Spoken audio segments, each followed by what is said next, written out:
standing here inside of Lambeau Field. While you may or may not be a Packer fan, nothing conjures up a rabid image of fandom more than freezing half-naked men standing in negative temperatures of wind chills and cheeseheads. That same fanaticism, that same dedication and commitment is also something that happens in terms of other types of games and fantasy football. That's the game we're going to be talking about today. Outside of actual football, fantasy football is an amazingly popular sport or pastime or game. We'll also talk a little bit about fantasy baseball and fantasy sports in general in terms of games and some of the information literacy aspects that are included within it, what they are and why we're talking about them within a game course. There's a lot of good components, both in terms of learning and also in terms of outreach, that fantasy sports can bring us.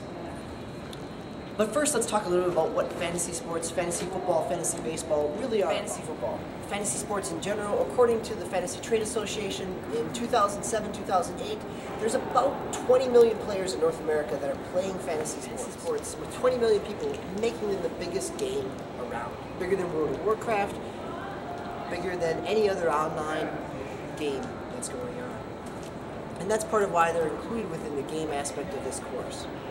Fantasy sports put you as the role of the general manager, the coach, the owner of a team, as you're compiling a number of players from a variety of teams to make up your one fictional team. Various positions depending on the type of game that you're playing, all in order to get the best statistical performance out of your players. As fantasy sports, you're recording a variety of stats, both in terms of runs, hits. For baseball, fantasy football, you're recording touchdowns, tackles, interceptions, the number of yards that you run. There's a large amount of statistics that are being recorded and analyzed in order to talk about and determine who's the winner within fantasy sports. Fantasy sports include a variety of different sports. The fastest growing fantasy sports are actually fantasy golf and fantasy NASCAR. There's even fantasy sumo. I'm not quite sure how fantasy sumo works out, but the majority of players, over 90%, play fantasy football. So for the rest of this, we're going to talk a little bit more about what fantasy football is, how that works, why there is some information literacy involved within that, and some of the ways that we might start thinking about that for libraries, both in terms of outreach and instruction. So as we're thinking about fantasy football as research, as we're thinking about it as a way to teach and to think about information literacy and how students are relating to it, I want to talk about fantasy football, the process that players go through in terms of a research process, because it actually mirrors research. As a student begins a research process, they're initiating their assignment, they have that initial assignment. As a fantasy football player goes into a new week, they have a new opponent, they have a new task, goal is to win that week. Just as in a research project, the student begins selecting a topic, they begin looking through and perusing a couple different avenues and trying to define their topic. A fantasy football player is going to do the same thing. They're going to have to define their topic. They're going to have to define their focus for their team. They can't totally replace their team on a week-by-week basis, and so a fantasy sports player is going to have to pick out the strengths and the weaknesses and determine what they can focus on. In order to do that, they're going to have to start exploring some information. Just as in our students' research process, as they select their topic, they're not going to know a lot about it sometimes when they begin. They're going to have to do some initial searching, whether that's online, whether that's through their own class experience, in order to figure out where they're going to go with that topic. Fantasy football player is going to have to begin to explore that initial information as well, looking at news updates from a variety of different sources. Who's injured, who tested positive for steroids, then they're going to be able to focus in their topic. Just like as a student is writing a research paper, they can't cover a whole topic, they have to focus in, they have to define their thesis. A fantasy sports player is going to have to define their thesis, define their focus for that week as well. Once they have that focus, once they know what positions they think they can correct, they're going to have to go out and search for information, they're going to have to do their research. Search through a variety of sites. The Fantasy Sports Trade Association talks about where on the most popular sites during the most popular times of the year, during October of fantasy football, sites are having over 1 million page views a day. There's a lot of information out there. There's sites dedicated to fantasy sports sites. There's sports sites that are bringing in fantasy football information, blogs, forums, printed magazines. fantasy sports players have that variety of resources. The information literacy skills in terms of pulling from a variety of different types, not just one type of information, but both print and online, not trusting one source, but evaluating those variety of sources of information. They're pulling that all together in order to set their starting lineup, in order to prepare their project, in order to finalize their assignment. Their assignment, they're presenting it, whether that's a student with a research paper or a presentation, whether that's a fantasy football or a fantasy sports player, as their project, their presentation is their week's lineup. What did they learn from that research? Who are they going to start in different positions, and how do they feel they produce? And then there's finally the assessment of it. In a research project, that's your score, your grade. Here in fantasy sports, it's your scoreboard. Did you win? Did you lose? Sometimes it's based on sheer points. Sometimes it's based on a head-to-head matchup, whether you won or lost against your opponent. And it's not just sheer points. It's not just done at the point of win or loss. That there's a lot of reflection and assessment going on with players in terms of the sites, the information they're using, because this is a process that happens every week. If you're a fantasy baseball player, this could happen multiple times during the week.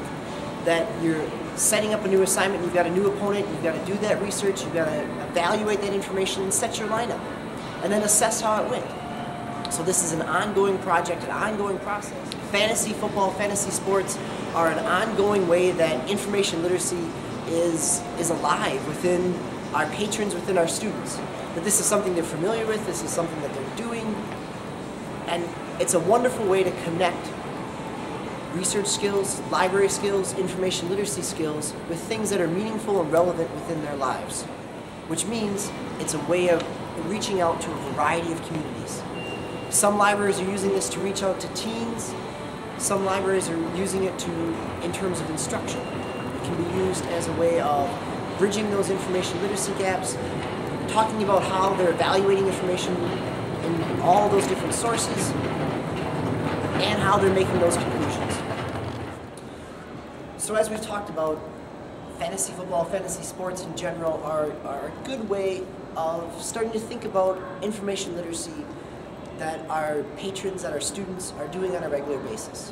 While it may not be connected with the academic skills the academic context that we're used to thinking of these skills in, these are still skills that they're applying in their daily lives as they're playing fantasy sports.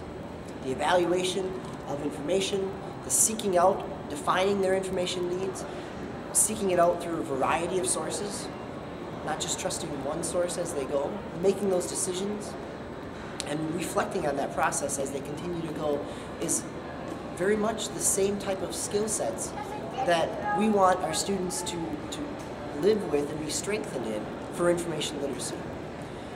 Talking about fantasy sports, using it as an example of a way that information literacy is alive and well within our students' lives is a great starting. It's a great talking point, it's a great way to start to get people thinking of information literacy in a regular everyday context.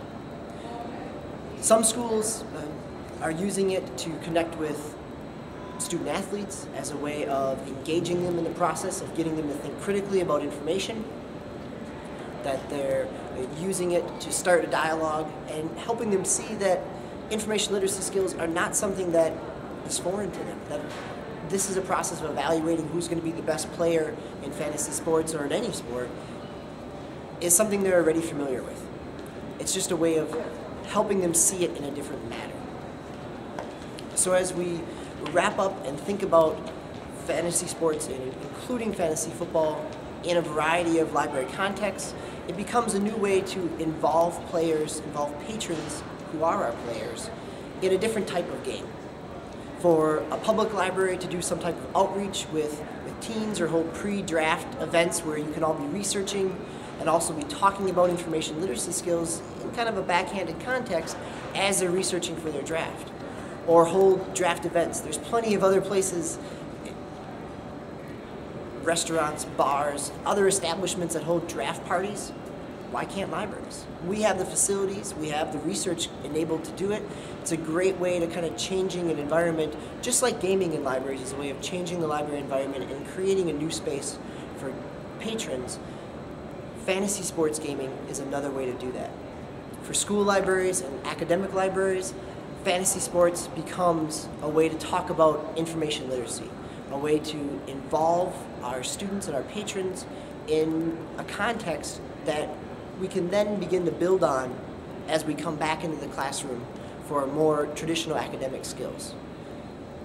Fantasy sports is a huge potential. With 20 million people playing, a variety of ages, we've got a good way to start. And I hope that this gives you some ideas of way to incorporate fantasy sports gaming within your own programming. Thanks, and we'll see you soon.